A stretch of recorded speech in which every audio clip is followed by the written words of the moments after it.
Hey, Warrior fans, welcome into today's show where I'm going to be breaking down 5 lineups that we need to see for the Golden State Warriors this season. But before I get into it, the season's coming up quicker than we ever expected it. The end of this month is the beginning of the 2020-21 NBA season. So I want to make sure you're subscribed to our channel, youtube.com/WarriorsTV, because we're going to be putting out videos every single day when the season rolls around. We'll be doing some game previews, some post-game recaps of games, and just bringing you all the news and rumors that you need to know about your Golden State Warriors. So make sure you subscribe, but also make sure you hit that notification bell so that you can stay up to date every single time we post a new video.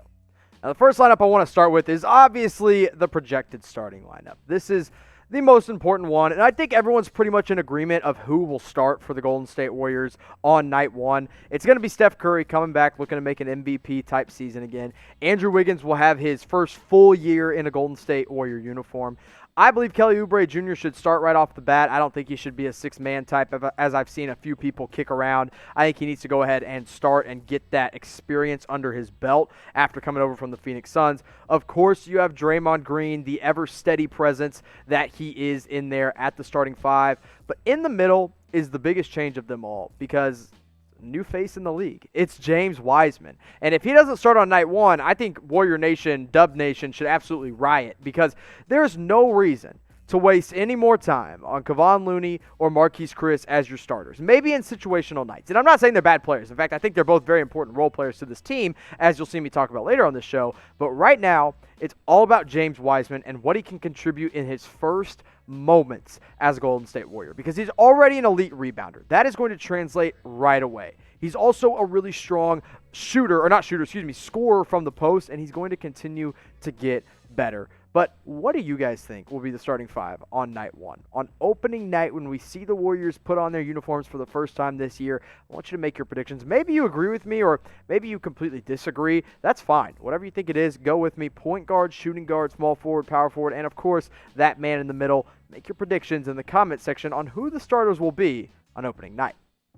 Let's go into this lineup, and I had a little bit of fun with this one. This was my youth movement lineup. This is like if Steve Kerr was to say, you know what? I want one night where all my young guys can go out and get all the experience in the world, and we're going to play them all together right now, and we're going to have fun with it. How about the two-way guy, Nico Mannion, out of Arizona, starting at point guard, the Red Mamba, as he is now known. Jordan Poole, second-year man out of Michigan, had some really fun moments, and we'll dive more into him in here in just a second.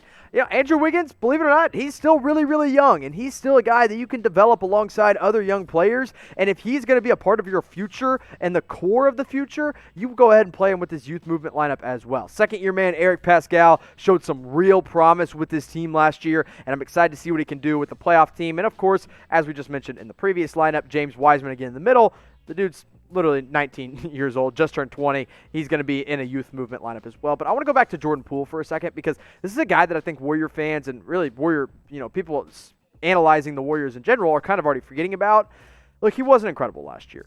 8 points per game, 2 rebounds, 2 assists. He was your first-round pick. I was very surprised when I saw him go off the board in the first round when he did in the 2019 NBA draft. But he showed so much promise as a scoring option for this Warriors team, and he's still so young. There's still so much time for this guy to grow that I think he could truly develop into a scoring microwave option off the bench and become that six-man type for this Golden State team if he can prove to be a solid, mature second-year man. And I think Jordan Poole has all the promise in the world to be a legitimate six-man in this league. Maybe it's not next year, but who do you think the legitimate six-man will be next season? Maybe it's Kent Bazemore. Maybe it's a more experienced guy.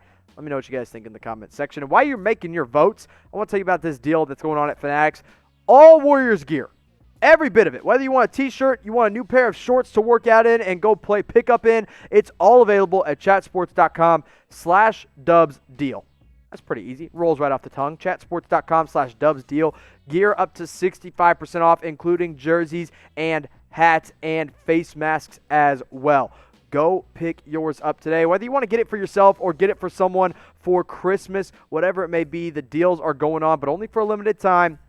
So I'm telling you about it while I still can. Chatsports.com/dubsdeal. But don't worry, if you use that link, no matter when it is, you'll get free shipping on all this as well. Go check them out. I'll put that in the comments and in the description of this video.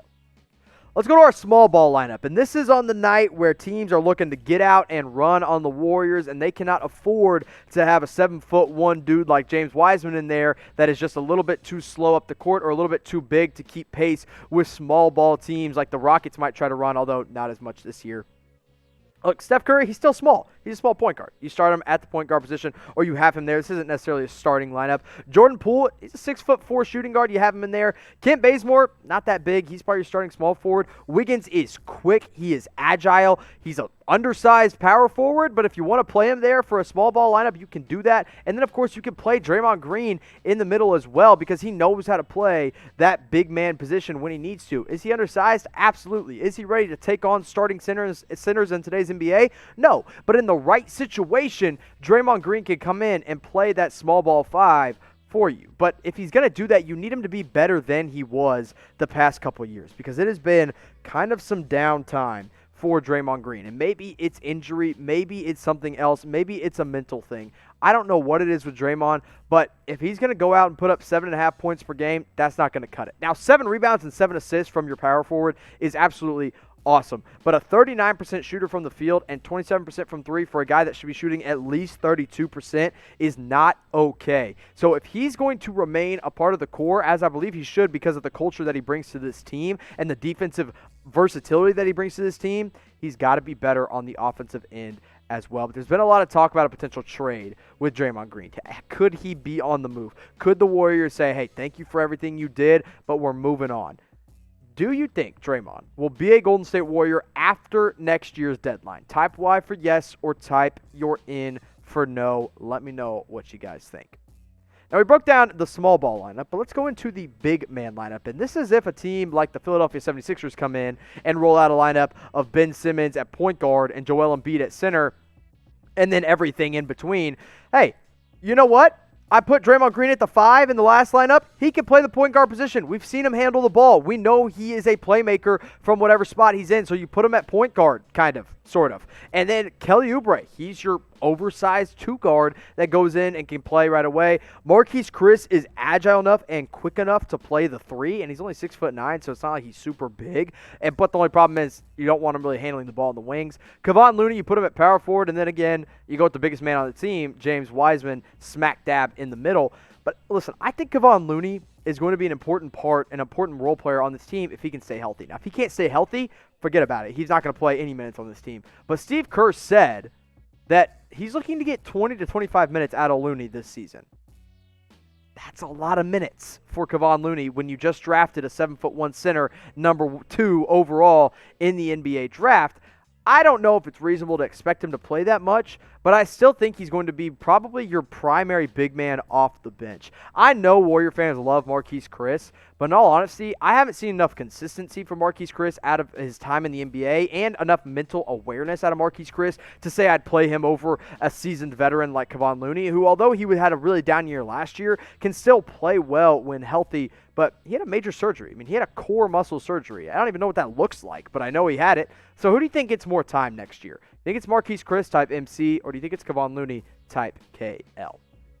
Now, let's get into this one. And this is if everything goes south in Golden State. And all of a sudden, you're tanking out the season. Maybe there's another bad injury. I don't know what it would be. But this is, hey, we are fighting for the number 1 pick and nothing more. You roll out your two-way guy of Nico Mannion. You throw in Jordan Poole and let him get all the shots that he wants. Alen Smailagic, although he spent more time in Santa Cruz last year, comes up and plays multiple starting lineup minutes.